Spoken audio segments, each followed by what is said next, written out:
Hi, I'm JBot. I do affiliate marketing and I love pizza. So we already have a lot in common, right?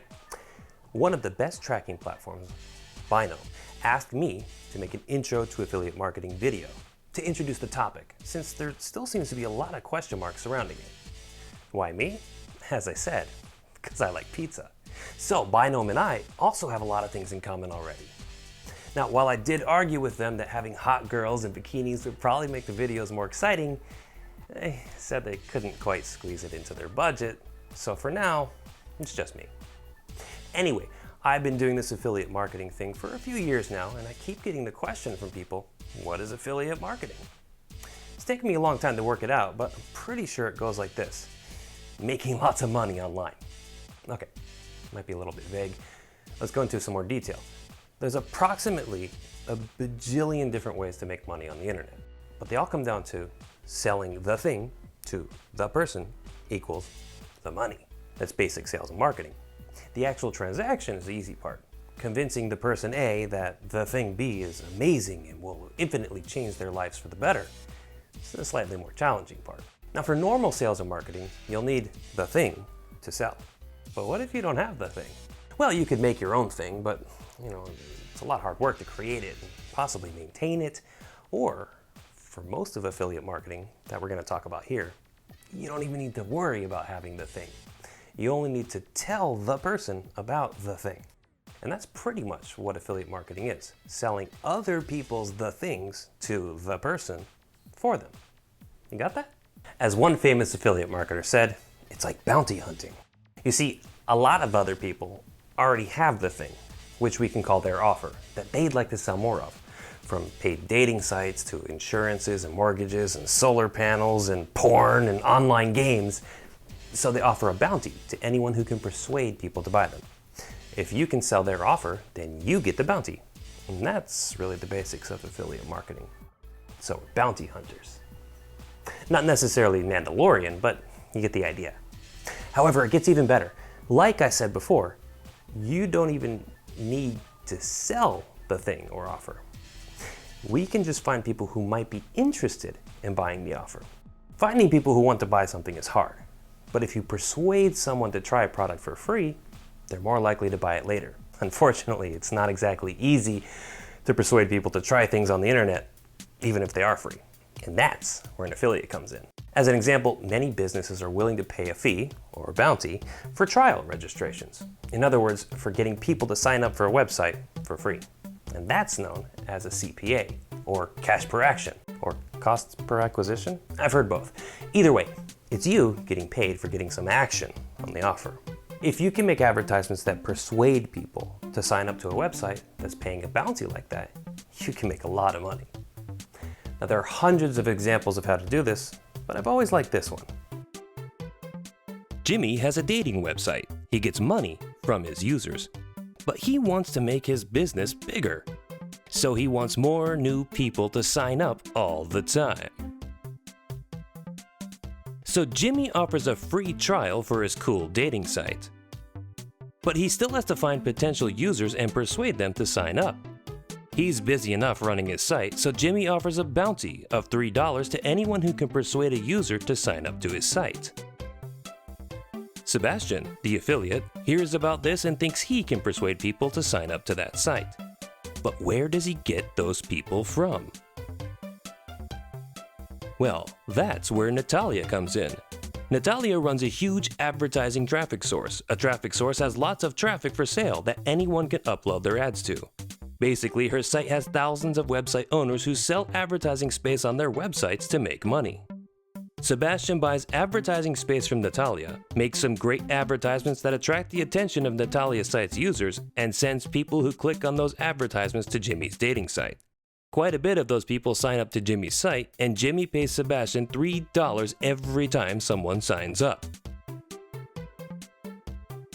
If it costs Sebastian less money to buy the advertising space from Natalia than the money he makes from the people signing up to Jimmy's site, then he's got profit.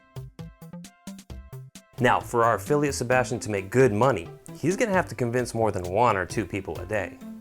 To make a simple $100 a day from Jimmy's site, he's going to need to convince at least 34 people every day. So to do that, he's going to need a lot of people. Roughly speaking, you can persuade between 0.1% to 3% of the people who see an ad to even click on it. After they've clicked on it, it's still only like 1% to 10% of those people who will actually sign up for what you were advertising. And that's for something free.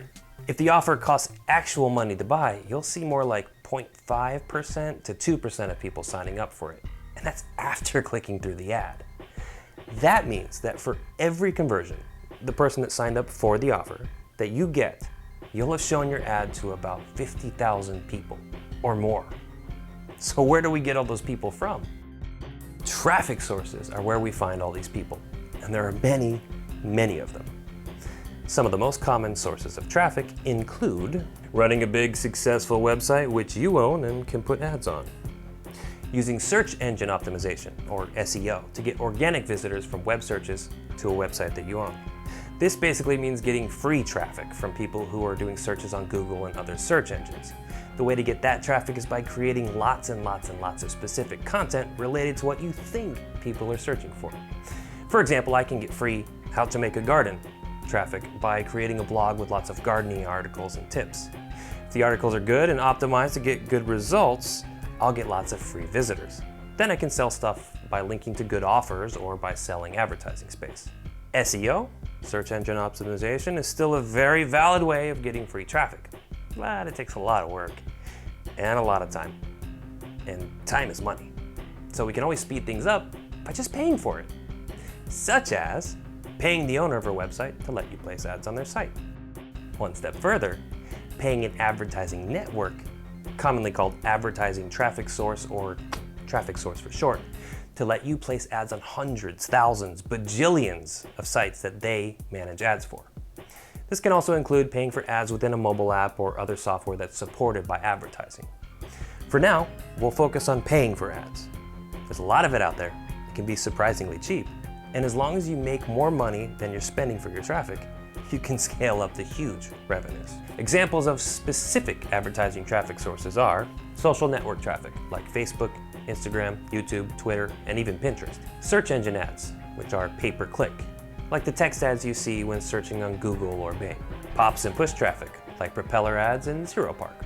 Pops are the common pop-up ads and pop-under ads that you've seen on the internet for ages.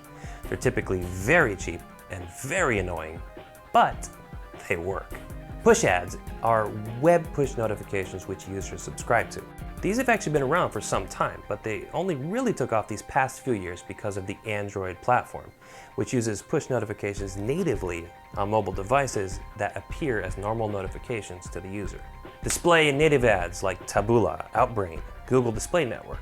Anytime you're reading an article on a news site and you see the related stories or ads you may like, it has some sort of related image to the article you were reading, but with text like, "This one weird trick that lost mom 15 kilograms in 5 minutes."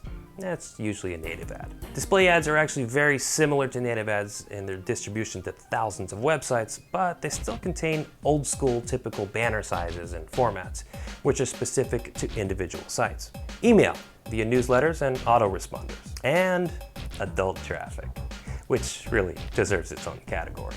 We'll get into the nitty-gritty on each of these ad types later. So now we have a traffic source to get the person to the offer thing, but how do we find an offer thing? Well, you could run around the internet like a chicken with its head cut off searching for everything to sell, but that would, probably result in going crazy. You might get lucky and find an advertiser or owner of the offer directly, but it's unlikely if you're just starting out. And that's where CPA affiliate networks come in. CPA affiliate networks give you access to many things, products, services, and offers that you otherwise wouldn't be able to promote. Now, these networks have relationships with the advertisers and allow affiliates to send traffic to their offers. In affiliate marketing, the advertiser is actually the person who owns the offer. I know that seems silly because you're running the ads, but the owner is actually really advertising their product or service through the affiliate network. Anyway, the network also pays you on behalf of the advertiser and can do that much faster. So they float payments to you and take the risk with waiting from the advertiser to pay them. Now, these affiliate networks carry offers to promote in pretty much every vertical you can imagine. What's a vertical? What is a vertical? The types or genre of things we can promote. Common ones are sweepstakes. Enter for a chance to win free prizes, iPhones, iPads, grocery market gift cards. Nutra, that includes diet pills and sciatica cures and CBD, supplements, and other miracle cures. Casino, online gambling with virtual slots, virtual blackjack, virtual poker. Casino. Video on demand, or VOD, or streaming offers. You know, like Netflix, Disney Plus, Hulu, Pornhub. Finance, this includes loan offers, refinance offers, and maybe insurance. Crypto, FX, trading. Get rich with Bitcoin before everyone else. Adults, the internet was built on the horny guy vertical, and it's not going away, ever. All right, so we can get the thing from the affiliate network, we can plug it into our traffic source, and to get it to the people. Ready to rock, right? Almost. Affiliate marketing is also called performance marketing for a good reason. We gotta perform. And to do that, we need to be able to track what we're sending to who, how we did it, when we did it, how many times did we do it, where we got it from, where did it go to? Was it a desktop? An iPhone? What version of Android? What browser? What time of day? How much did we pay? How much did we get paid? And tons of other variables that go into making ads on the internet. This way we can figure out the best way to sell and pre-sell our offers to the person to make sure we get the best return on investment, or ROI, as possible. How on earth do we keep track of all that info? Well, that's where a tracker comes in. A tracker, like Binom, does everything above and more. A tracker collects every little bit of data about your campaigns. What ads the users click on, what landing page did they get sent to, what placements from the traffic source generated those clicks, what operating system, mobile devices, carriers, and so on the users used, and more. The person who clicks on our ads gets sent to our tracker. The tracking system then sends those clicks either directly to the offer for the thing or to landing pages to pre-sell the thing, based on rules that we tell the tracker what to do. The tracker is also the key to finding out the best path to a successful campaign. The tracker will help you control your traffic funnel, send traffic from source A to landing page B, and then direct the user to offer C. It will help you filter out bad traffic, the wrong country, the wrong operating system, the wrong device, and can save you money by sending that bad traffic to better offers that can still convert. The tracker will also help us analyze data such as click-through rates, conversion rates, costs, revenue, and profits. Without a tracker, you simply won't be able to do affiliate marketing campaigns efficiently. It's an essential part of any affiliate's toolbox, and you'll be pretty much blind without one. Luckily, there are now a ton of trackers to choose from, some good, some great. Binom, Volume, Kintura, Funnelflux, Binom, RedTrack, Thrive, AdsBridge, Prosper 202, and Binom are among the most popular modern trackers. I'm super biased, but Binom is, of course, the best self-hosted tracker on the planet. Wait, what's a self-hosted tracker? Well, there are two types of trackers out there, cloud-based and self-hosted. Cloud-based trackers are software as a service. The tracker is hosted in the cloud. You never have to worry about servers, hosting, or storage, and all the data is stored by the tracking provider. Funnelflux Pro and Volume are two popular cloud-based trackers. These are less maintenance, have almost zero downtime, and have faster redirect speeds because of their cloud setup. Now, self-hosted redirect speeds are still quite fast, and using a DNS proxy like Cloudflare and a CDN will basically bring the redirects to equal speeds, but it is an extra step. However, cloud-based can be more expensive, since these trackers usually charge based on the amount of traffic that you send to the tracker. The more traffic you send, the bigger the cost will be. Cloud-based trackers also only retain your data for a limited time, as short as 3 months of data history, unless you want to pony up the money for them to keep more storage on their servers for your data, and that can get pricey. Privacy could also be an issue, as cloud-based tracking companies are storing all of your data on their servers. As for self-hosted trackers give you the software to install on your server. You'll need to have your own hosting and server and maintain the tracker on your own. And all of the tracking data is kept by you on your server. Binom is one of the biggest players in this category. Self-hosted can be cheaper, since you won't be getting charged for each visitor. You will have to pay for your own server, but you'll never get any overage fees for too many visitors. And if you're running a lot of traffic, the bigger the cost difference will be between cloud-based and self-hosted trackers. You also get to keep all your tracking data as long as you want, and no one else has access to that data. However, It is self-hosted, which means you'll have a lot of power. You'll have the ability to get your hands dirty and do lots of technical stuff by yourself. But honestly, Binom support will pretty much set up and do everything for you if you wish. Binom's installation process takes about 15 minutes, and all you need to do is buy one of their recommended servers and give them access to it. They're really amazing. Even for regular random support questions, they hop on and answer in under a minute. Did I mention I like Binom? Anyway, we'll get into even more detail about trackers later.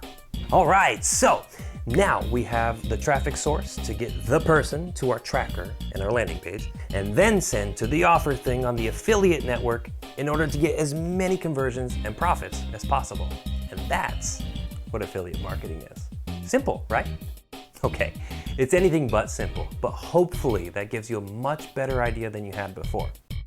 And I want to continue demystifying affiliate marketing to get as many awesome people to join in on the fun as I can. So we'll continue on with more videos in this series and delve into more details on all the moving pieces we've talked about so far, and how Binom, of course, can help you succeed in your affiliate marketing journey. See you soon.